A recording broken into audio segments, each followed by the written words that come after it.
Dear ma'am, first of all, thankful for publisher and all of our MCA staff because they can created this event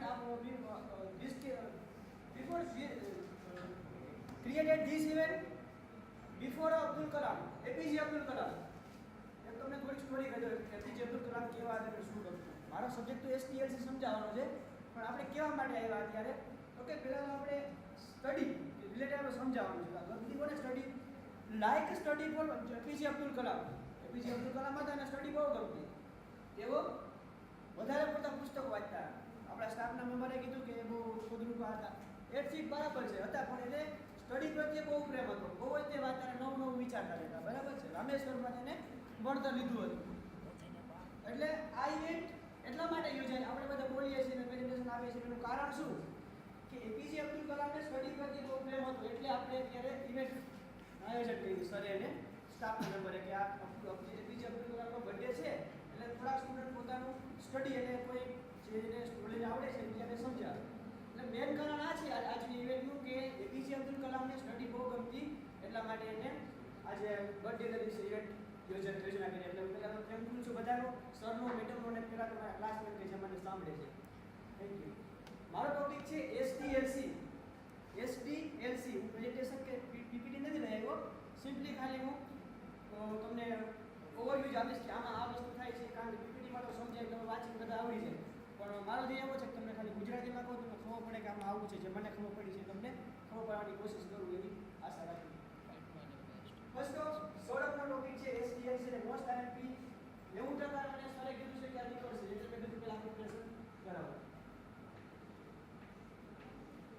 એસડીએલસી પહેલા તો full form કદાચ એક માર્કમાં પૂછાય શકે કે vote full form of એસડીએલસી. કદાચ ન આવડતો એક માર્ક જાય ને કદાચ આવડતો તો રોકડો માર્ક બને વખત. System development life cycle. System means કે પ્રોજેક્ટ, આપણી સાઇટ, આપણે એક પ્રકારનું જે પ્રોગ્રામ એને આપણે ડેવલપ કરવું હોય, આપણે એને બનાવવું હોય તો કઈ આપણે પ્રોસેસ કરવી. When we create any system or project, how do you create some processes? It's called system analysis. જ્યારે બિઝનેસમાં કોઈ પ્રોબ્લેમ થાય, જ્યારે બિઝનેસ મીન્સ કે કોઈ સંસ્થા હોય, કોઈ પેઢી હોય, એમાં ક્યાંય પ્રોબ્લેમ થાય તો તેના સોલ્યુશન લેવા માટે એસડીએલસી યુઝ થાય છે. એટલે ડેફિનેશન છે. સેવન સ્પેસમાં ફર્સ્ટ ઓફ ઓલ શું કરવાનું? આઈડેન્ટિફાઈ પ્રોબ્લેમ, ઓપોર્ચ્યુનિટી અને ઓબ્જેક્ટિવ. મીન્સ આઈડેન્ટિફાઈ એટલે ગોતવું, પ્રોબ્લેમ ક્યાં છે એ પહેલાં ફાઇન્ડ કરવા. આપણે સાઇટ બનાવવા માંડીએ પણ એ જ ખબર ન હોય કે આમાં પ્રોબ્લેમ શું આવવાના છે, તો એ સાઇટ જરૂર આપણે ભવિષ્યમાં પ્રોબ્લેમ ક્રિએટ કરે ખરા. એટલે ફર્સ્ટ ઓફ ઓલ પહેલાં પ્રોબ્લેમ જોઈ લેવાના, ક્યાં ભવિષ્યમાં પ્રોબ્લેમ થાય છે. ઓપોર્ચ્યુનિટી એનો ધ્યેય શું છે? આપણે બનાવીએ છીએ, ચાલો કે આપણે પ્રોજેક્ટ બનાવવાનો છે તો બીએસ ગાડી, એનો ધ્યેય શું છે? જ્યારે ઇન્ફોર્મેશન આપવાની કે અમારી કોલેજમાં આ ફિલ્ડ છે તો અમે એનું એડમિશન કરાવી શકીએ, તો એનો ધ્યેય શું છે? ઓબ્જેક્ટિવ મીન્સ કે ગોલ. એનો ગોલ શું છે? ફર્સ્ટ ફેઝ છે આઈડેન્ટિફાઈ પ્રોબ્લેમ, ઓપોર્ચ્યુનિટી અને ઓબ્જેક્ટિવ. સેકન્ડ ફેઝ છે તમારી રિક્વાયરમેન્ટ.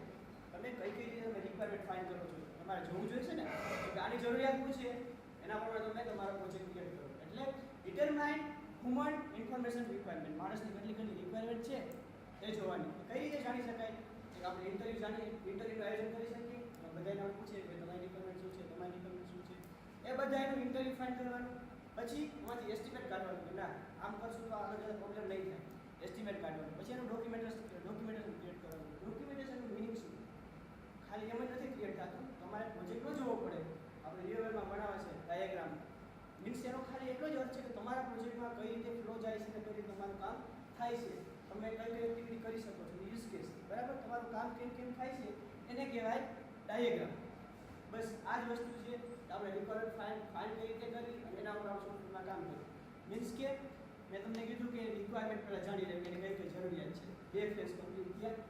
એક વસ્તુ યાદ રાખવાની, કદાચ એક્ઝામમાં એસડીએલસી પૂછાઈ જાય તો પ્રશ્ન ઇન્વોલ્વ સેમ જ આવશે બધામાં, ખાલી ત્રણ વસ્તુ સેમ આવશે. એક એનાલિસિસ, બધી વસ્તુ એનાલિસિસ કરવું ફરજિયાત છે.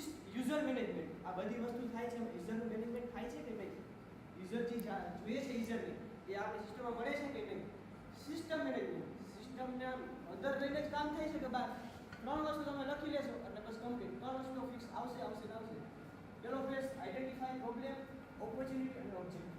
બીજો ડિટરમાઇનિંગ ઇન્ફોર્મેશન ઓફ વુમન, માણસની જરૂરિયાતો જાણવી, એને હું જરૂરિયાત છે, બરાબર?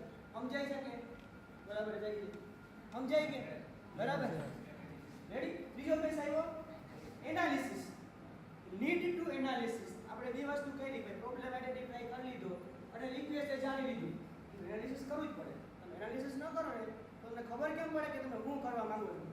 એટલે મેન જરૂરિયાત છે એનાલિસિસની. એનાલિસિસમાં તમે શું કરી શકો? Data flow diagram, data dictionary, બરાબર? તમે એના ફ્લો બનાવી શકો, તમે એનાલિસિસ કરી શકાય. 3 ફેઝ કમ્પ્લીટ થયા એનાલિસિસ. એમાં શું આવે? પ્રશ્ન ઇન્વોલ્વ, મેં તમને કીધું એમાં ફિક્સ આવશે. એક user management, system management, analysis, 3 વસ્તુ બધામાં સેમ જ આવશે. ચોથો ફેઝ આવ્યો ડિઝાઇનિંગ. ડિઝાઇનિંગ મીન્સ કે તમે આઈડેન્ટિફાઈ કરી દીધું, રિક્વાયરમેન્ટ જાણી લીધી, એનાલિસિસ કરી લીધું. હવે તમારે એના ઉપરથી ડિઝાઇન બનાવવાની છે કે તમારું પ્રોજેક્ટ આવું હશે, તમારી સિસ્ટમ આવી હશે કે જે આવી દેખાશે. બસ એના માટે કોની જરૂર પડે? કે જે ડિઝાઇનિંગ ફાવતું હોય, ડિઝાઇનર હોય. કોડિંગ તો આવશે જ, પણ જેને ડિઝાઇનિંગમાં પાવરફુલ હોય એનું કામ પડે આમાં ડિઝાઇનિંગમાં. તો એક એડ થાય તેમાં પર્સનલ ઇન્વોલ્વ. 3 વસ્તુ હતી શું? User management, system management, analysis. ડિઝાઇનની અંદર એક ડિઝાઇનર એડ થઈ જશે. ચોથો ફેઝ છે ડેવલપ સિસ્ટમ એન્ડ ડોક્યુમેન્ટ.